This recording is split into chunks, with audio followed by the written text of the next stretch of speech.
ગુજરાત રાજ્યનો સૌથી મોટો જિલ્લો કચ્છ. ગુજરાતનો આ કચ્છડો કદાચ તેના કાચબા જેવા આકારના કારણે જ કચ્છ નામ ધરાવતો હશે. કચ્છ સફેદ રણના કારણે આજે વિશ્વભરમાં ગુજરાતની એક આગવી ઓળખ છે. ત્યારે ધોળાવીરા વૈશ્વિક ધરોહર બનતા કચ્છમાં વધુ એક યશકલગી ઉમેરાઈ છે. હડપ્પન સંસ્કૃતિનું પ્રાચીન, મોટું અને સુવ્યવસ્થિત નગર એટલે ધોળાવીરા. ધોળાવીરા નગર મુખ્ય 3 ભાગમાં વહેંચાયેલું હતું, જેમાં સૌથી પહેલાં અપર ટાઉન આવતું, જેને સિટાડેલ તરીકે પણ ઓળખવામાં આવે છે. સિટાડેલની ઉત્તરના ભાગમાં ધોળાવીરા નગરનો બીજો ભાગ એટલે કે મિડલ ટાઉન આવેલું હતું. ધોળાવીરા મનહર અને મનસર નદીના પ્રવાહની વચ્ચેના ભાગમાં આવેલું હતું, જેથી આ બંને નદીના પાણીનો ઉપયોગ જળ વ્યવસ્થાપન માટે કરવામાં આવતો હતો.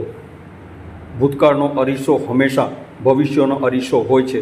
ધોળાવીરા એ 1700 વર્ષ સુધી ફળ્યું ફાલ્યું હતું. તેના અવશેષો ટાઉન પ્લાનિંગ, સોલાર એસ્ટ્રોનોમી, જળ વ્યવસ્થાપન, કચરાનું વ્યવસ્થાપન, સંરક્ષણ, સાક્ષરતા અને ઇજનેરી માટેના જ્ઞાનની સોનાની ખાણ સમાન છે.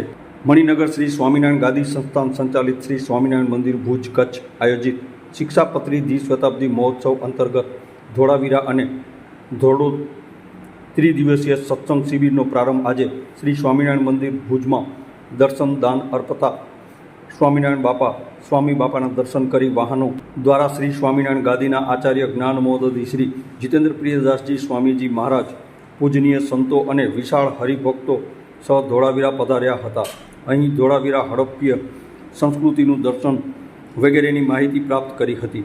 સાંજના સુમારે સફેદ રણમાં સૂર્યાસ્ત સમયે શ્રી હરિકૃષ્ણ મહારાજ સહ શિવિકામાં બિરાજમાન થઈ વાજતે ગાજતે શ્રીજી બાપા સ્વામી બાપાની સંધ્યા આરતીના નિયમો કર્યા હતા.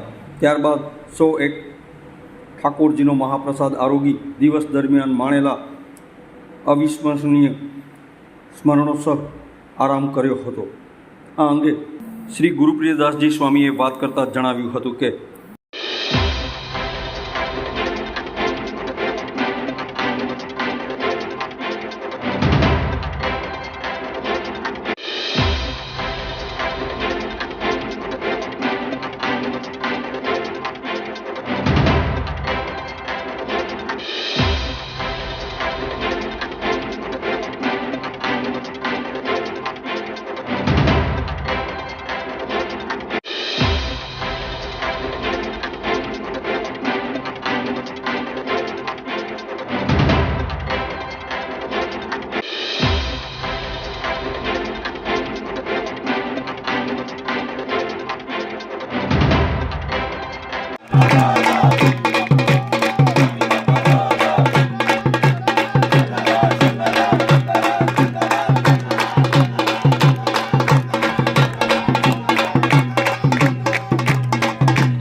મણિનગર શ્રી સ્વામિનારાયણ ગાદીના આચાર્ય જ્ઞાન મહોદધિ પરમ પૂજ્ય આચાર્ય શ્રી જીતેન્દ્રિય પ્રિયદાસજી સ્વામીજી મહારાજના પાવન સાનિધ્યમાં કચ્છમાં હડપ્પીય સંસ્કૃતિનું જે પુરાતન નગર એવા ધોળાવીરામાં આજથી ત્રિદિવસીય સત્સંગ શિબિર એનો પ્રારંભ થયો અને પરમ પૂજ્ય આચાર્ય સ્વામીજી મહારાજે તીર્થ સ્થળોએ પધારી અને એને તીર્થત્વ બક્ષ્યું હતું.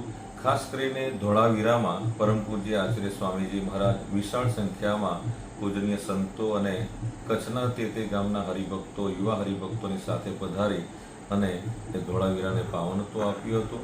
ધોળાવીરામાં હડપ્પીય સંસ્કૃતિ લગભગ 1700 વર્ષ સુધી એ ખૂબ જ એ નગર ફૂલ્યું ફાલ્યું હતું અને એના અવશેષો વગેરે જોઈને આપણને પણ એક ગૌરવ થાય કે આવી સંસ્કૃતિ આ કચ્છની અંદર એના દર્શન કરી અને આપણે ખૂબ જ ગૌરવ અનુભવીએ એવી ધોળાવીરાની સંસ્કૃતિને ત્યાં પરમ પૂજ્ય આચાર્ય સ્વામીજી મહારાજને પાવનત્વ બક્ષ્યું હતું. અને સાંજના સમયે સફેદ રણમાં પરમ પૂજ્ય આચાર્ય સ્વામીજી મહારાજે શ્રી હરિકૃષ્ણ મહારાજની સંધ્યાના નિયમો વગેરે ઉજવ્યા હતા અને મોટી સંખ્યામાં એમાં યુવા મિત્રો, સંતો બધા સામેલ થયા હતા.